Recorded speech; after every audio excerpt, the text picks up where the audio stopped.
Selamat pagi semuanya. Tema khotbah pada hari ini adalah Be the Merciful Servant, dan itu terambil dari Injil Matius, pasalnya yang ke-18, ayat 21 sampai 35.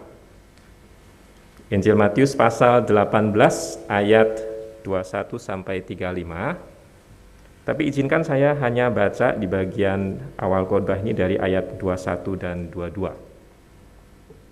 Injil Matius pasal 18 ayat 21 dan 22. Demikian firman Tuhan. Kemudian datanglah Petrus dan berkata kepada Yesus, "Tuhan, sampai berapa kali aku harus mengampuni saudaraku jika ia berbuat dosa terhadap aku? Sampai 7 kali?"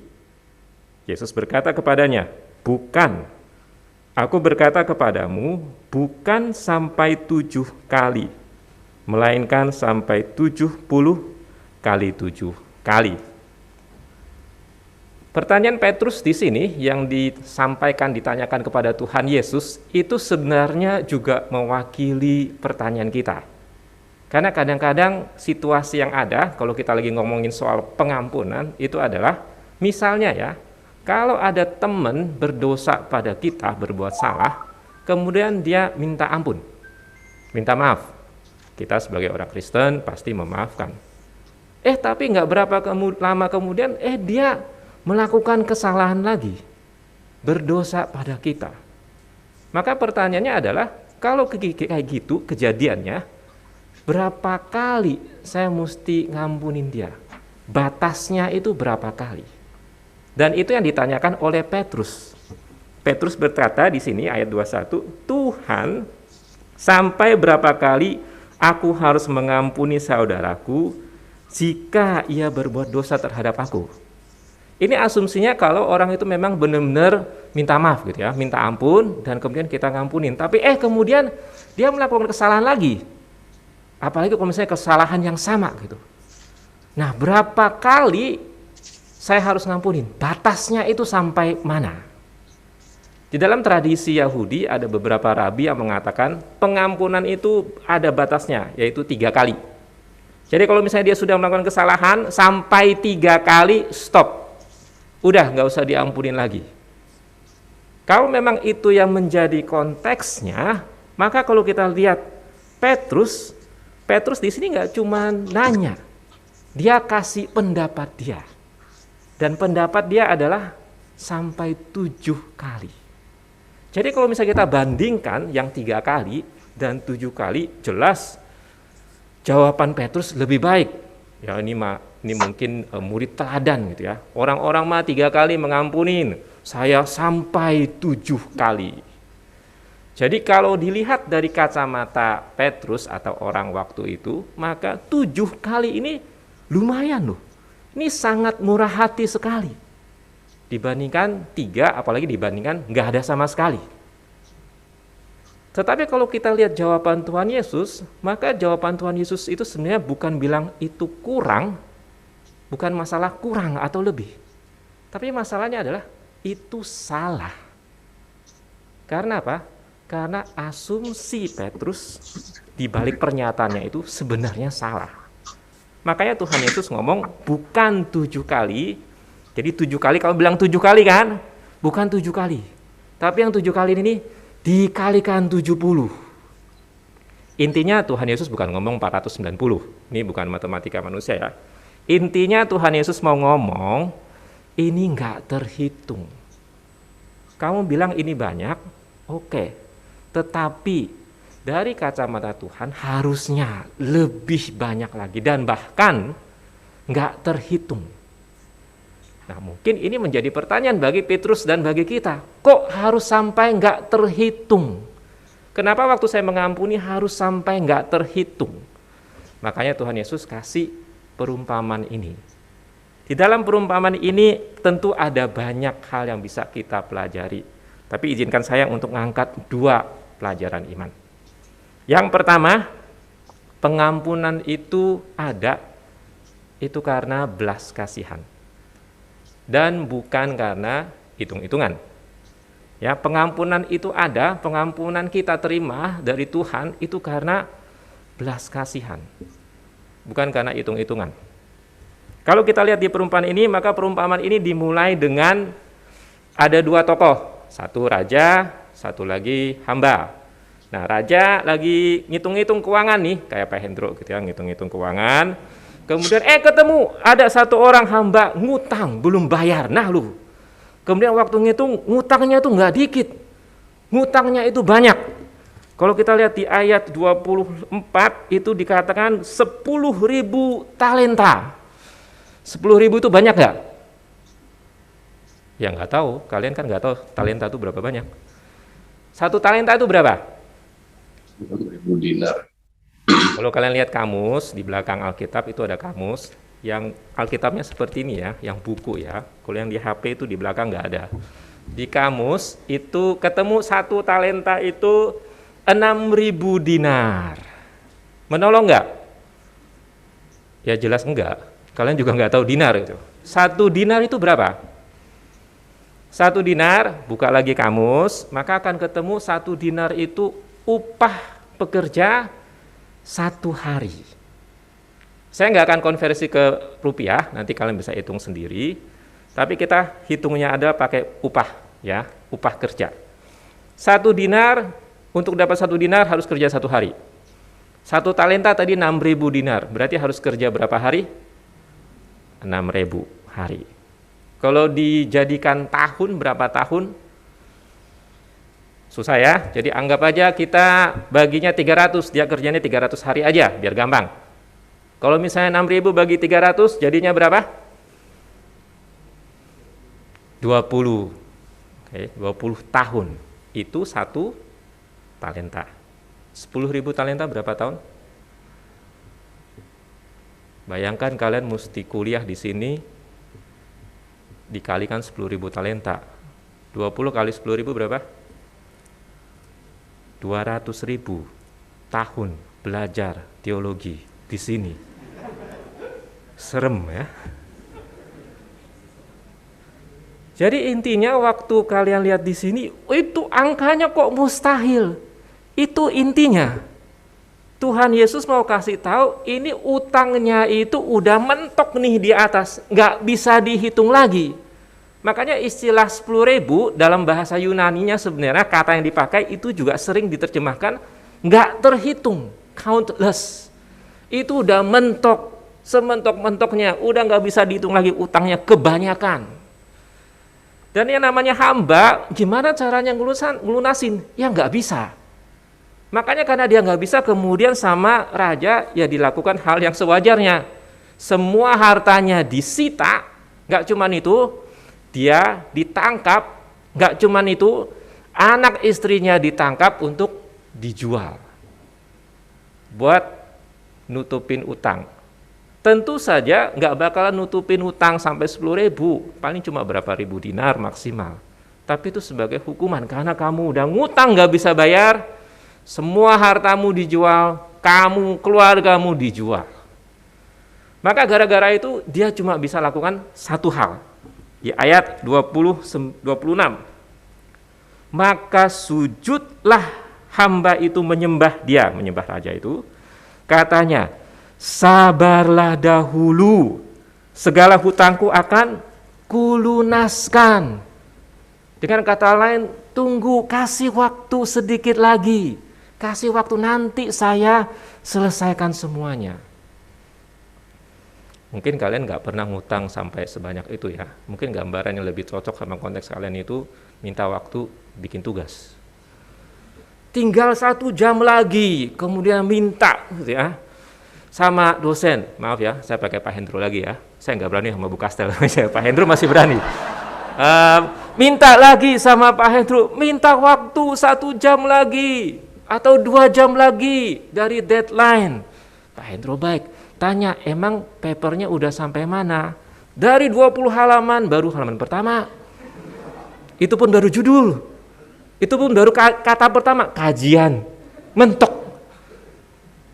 Mungkin gak selesai dalam 1 jam? Gak mungkin. Dosen juga tahu, jadi jangan bodohin dosen ya. Jadi di sini mungkin nggak dia lunasin, kasih waktu lagi, pasti saya lunasin. Nggak mungkin. Raja juga tahu kok. Tetapi reaksi raja itu di luar dugaan. Di ayat 27, lalu tergeraklah hati raja itu oleh belas kasihan akan hamba itu. Bahasa Indonesia itu bagus sudah, hatinya tergerak. Karena dalam bahasa Yunani itu juga gambaran yang grafis gitu ya. Dalam dirinya itu tergerak, gitu. Belas kasihan, terenyuh, nggak tega, kasihan sama orang ini. Tadinya mungkin mau jeblosin, tapi begitu dia memohon-mohon, nggak tega. Dan karena nggak tega, maka apa yang terjadi? Sehingga ia membebaskannya dan menghapuskan hutangnya. Ini yang namanya belas kasihan. Perhatikan, di sini dia nggak ngomong, Tuhan Yesus nggak ngomong, rajanya bilang, oke, karena saya baik, maka kamu saya bebaskan. Tapi ingat ya, kamu udah janji untuk melunaskan utangmu. Saya nggak tahu gimana caranya, pokoknya kamu lunasin. Raja nggak ngomong gitu. Raja juga nggak ngomong, oke, kamu bebas. Kita juga tahu kamu nggak bakalan bisa lunasin utang 200.000 tahun kerja. Gimana caranya? Yang penting kamu seumur hidupmu kerja sebisamu, bayar utangmu. Kalau maksimal 1 talenta ya sudah, nggak apa-apa. Ya, setuju ya? Raja nggak ngomong gitu. Yang dikatakan apa? Ia membebaskannya dan menghapus utangnya. Intinya semua utangnya tadi yang tidak terhitung itu dihapus. Dan ini adalah pelajaran yang penting bagi kita. Pengampunan itu dasarnya adalah belas kasihan. Bukan yang lain, bukan hitung-hitungan.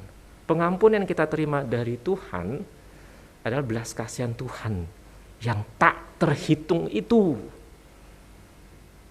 Makanya kalau kita mau refleksi, kadang-kadang waktu kita mengampuni orang lain, itu mungkin itu sebenarnya bukan pengampunan. Misalnya ada yang bersalah pada kita, kemudian kita bilang, oke, saya akan ampuni, asal dia sujud, menyembah, mencium kaki saya. Karena apa? Yang kita cari apa? Bukan mengampuni. Yang kita cari adalah kita mau balas. Kita mau dia dipermalukan dulu. Sudah kita rasa sudah impas salahnya, malunya, baru saya ampunin. Itu bukan pengampunan. Kalau kita berkata, oke, saya akan ampuni dia setelah dia dihukum seberat-beratnya, itu bukan pengampunan. Oke, saya akan ampuni dia setelah dia kena karma, itu bukan pengampunan.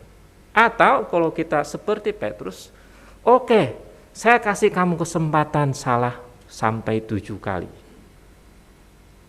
Setelah lewat 7 kali, maka tidak ada pengampunan lagi. Kalau kita kasih batas, maka kita sebenarnya mau ngomong, setelah lewat batas itu, hitung-hitungannya kita, maka kamu nggak layak dapat pengampunan dariku. Ya, kamu nggak layak dapat pengampunan dariku. Itu namanya hitung-hitungan. Dan kita lihat di sini yang namanya pengampunan itu bukan dari ngitung, bukan dari dendam, tapi dari belas kasihan. Makanya rajanya bilang kamu bebas. Utangnya yang tak terhitung itu dibebaskan, dihilangkan, dihapus. Makanya menggambarkan belas kasihan yang tak terhitung itu. Dan ini mengkoreksi ketika Petrus berkata, batasnya 7 kali kah? Tuhan Yesus bilang, enggak, tak terhitung. Ya, itu pelajaran pertama yang kita dapat. Pengampunan itu ada karena adanya belas kasihan. Itu yang pertama. Yang kedua, ketika kita sudah menerima belas kasihan dari Tuhan, maka harusnya kita juga menunjukkan belas kasihan kepada orang lain. Ya, ketika kita sudah menerima, mengalami belas kasihan Tuhan sehingga Tuhan mengampuni kita, maka respon kita harusnya juga menunjukkan belas kasihan dan mengampuni orang lain. Nah, ini diceritakan di kisah selanjutnya. Jadi perumpamaan Tuhan Yesus itu bukan happy ending sebenarnya, karena ada lanjutannya.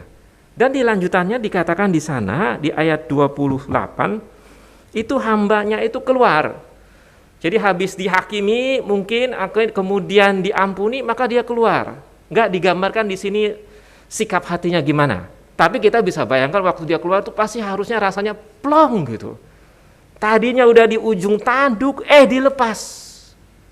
Ya karena tuannya berbelas kasihan. Jadi pasti waktu dia keluar tuh plong gitu ya. Mungkin senang, mungkin bahagia, saya nggak tahu, loncat-loncat mungkin yes gitu ya. Jadi senang. Tetapi begitu dia lihat temannya, rekan kerjanya, sesama hamba itu berubah loh. Apa yang dikatakan di sini? Ketika hamba itu keluar, ia bertemu dengan seorang hamba lain yang berutang 100 dinar. 100 dinar itu ya 100 hari kerja. Masih bisa ya dibayar. Ia menangkap, dan gak cuma menangkap, mencekik kawannya itu, katanya bayar utangmu. Saya nggak tahu gambarannya itu gimana. Kalau mencekik itu bisa pakai dua tangan, atau pakai satu tangan, dia ketemu, udah nggak babi bu lagi, kemudian mungkin ditunjuk, lu ya, ngutang sama gue 100 dinar. Lu bayar sekarang. Yang namanya mencekik orang, itu nggak pernah itu baik, ayo dielus-elus, enggak gitu. Tujuan mencekik itu apa? Ngancam. Dan kalau misalnya kamu dicekik di sini ya bisa mati gitu kalau misalnya semakin keras. Intinya itu ngancem. Lu bayar sekarang. Dan apa respon temannya? Respon temannya sama persis seperti respon hamba itu. Ayat 29, maka sujudlah kawannya itu dan memohon kepadanya, sabarlah dahulu, utangmu itu akan kulunaskan. Sama loh, sama persis seperti yang dikatakan hamba itu kepada raja. Sabar, minta waktu. Cuman bedanya di sini karena utangnya cuma 100 dinar, lebih bisa dibayar. Paling cuma sekitar 3 bulanan lebih, pasti bisa dibayar. Tetapi entah kenapa hamba ini hatinya batu gitu ya, tetap kekeh nggak mau tahu. Kamu nggak bayar, kamu masuk penjara. Dan ya wajar aja, memang secara hukumnya kalau kamu nggak sanggup, ya kamu bersalah, kamu masuk penjara. Cuman yang jadi masalah adalah kenapa dia seperti itu padahal dia sudah ngalamin belas kasihan. Makanya teman-temannya waktu lihat itu juga sedih dan lapor ke raja. Begitu raja dengar, ya dipanggil lagi. Apa kata raja? Ayat 32. Hai hamba yang jahat, seluruh hutangmu telah kuhapuskan karena engkau memohonkannya kepadaku. Kemudian ayat 33 intinya, bukankah engkau pun harus mengasihani kawanmu seperti aku telah mengasihani engkau. Ini istilah yang dipakai adalah mercy, show mercy. Bukankah engkau harusnya berbelas kasihan, show mercy kepada temanmu loh, seperti aku telah berbelas kasihan padamu. Jadi ini poin kedua. Ketika kita sudah menerima belas kasihan dari Tuhan, maka harusnya kita juga berbelas kasihan dan mengampuni orang lain. Nah, hamba ini nggak mudeng ya. Jadi gara-gara itu karena keras hatinya akhirnya dia di penjara. Ini ironis sebenarnya. Dia memenjarakan temannya, dia sendiri di penjara sampai utangnya lunas. Yang berarti nggak bakal keluar penjara. Tadinya dia dilepaskan, dibebaskan dari utangnya yang besar itu, atau kalau kita mau pakai istilah dosa-dosanya yang besar itu, sekarang malah masuk penjara, dihukum. Gara-gara apa? Gara-gara nggak berbelas kasihan kepada orang lain. Makanya Tuhan Yesus kasih peringatan sebagai kesimpulannya. Bapakku yang di surga akan berbuat demikian juga kepada kamu apabila kamu masing-masing tidak mengampuni saudaramu dengan segenap hati. Jadi ini menjawab pertanyaan Petrus di atas tadi. Bukan 7, tetapi 70-nya 7. Tak terhitung. Kenapa? Karena kita sendiri pun menerima belas kasihan Tuhan yang tak terhitung. Jadi jangan hitung-hitungan sama orang lain, dan jangan menahan belas kasihan kepada orang lain. Kadang-kadang kita berpikir, oh iya memang itu hamba yang jahat tuh emang sudah sewajarnya dihukum gitu ya. Jahat, tega, enggak berkemanusiaan dan sebagainya. Tapi rekan-rekan sekalian, firman Tuhan itu seringkali adalah cermin buat kita ngaca. Karena kadang-kadang kita sering seperti ini loh. Kita datang ke ibadah seperti kapel, kemudian kita memuji kasih Tuhan yang luar biasa. Kita memuji belas kasihan Tuhan, pengampunan Tuhan. Kita nyatakan itu dalam doa, kita nyatakan itu dalam pujian. Kita nyanyikan mungkin Amazing Grace, how sweet the sound. Emang sweet ketika kita mendapatkan pengampunan yang luar biasa. How sweet the sound that save a wretch like me, yang menyelamatkan saya, orang yang bobrok seperti saya. Wah, mungkin kita ngalamin hadirat Tuhan. Tapi begitu ibadah selesai, begitu kita jejak keluar dari kapel dan kita lihat satu teman kita yang bersalah pada kita, maka tadi raut wajah yang menikmati Tuhan itu mungkin tiba-tiba berubah. Sampai mati gak bakal kuampuni. Kenapa? Mungkin karena orang itu sudah menyakiti hati kita dengan sangat dalam. Mungkin kita merasa orang itu mengkhianati saya.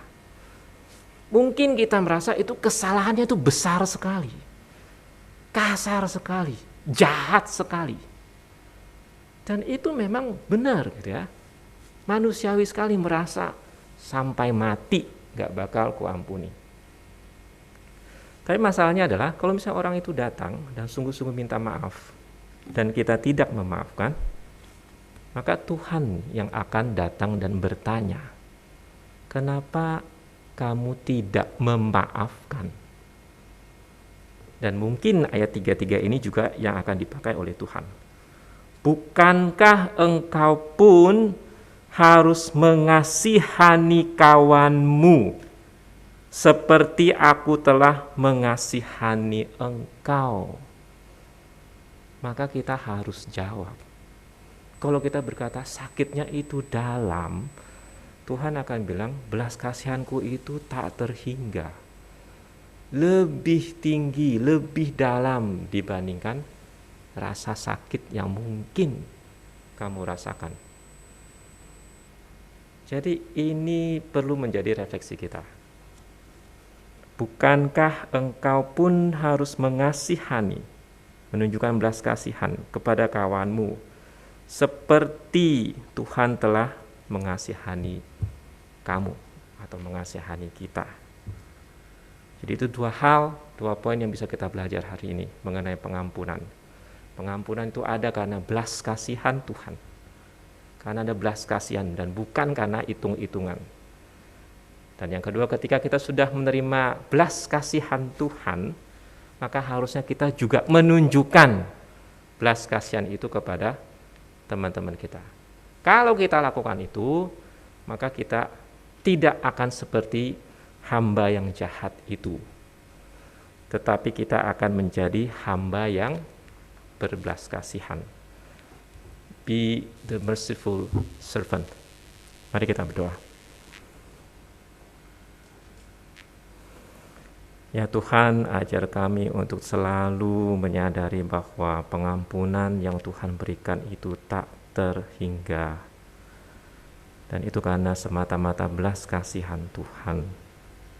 Karena tolong kami belajar juga untuk menunjukkan belas kasihan kepada sesama kami. Belajar juga mengampuni mereka, sebagaimana Engkau telah mengampuni kami. Dalam nama Tuhan Yesus kami berdoa. Amin.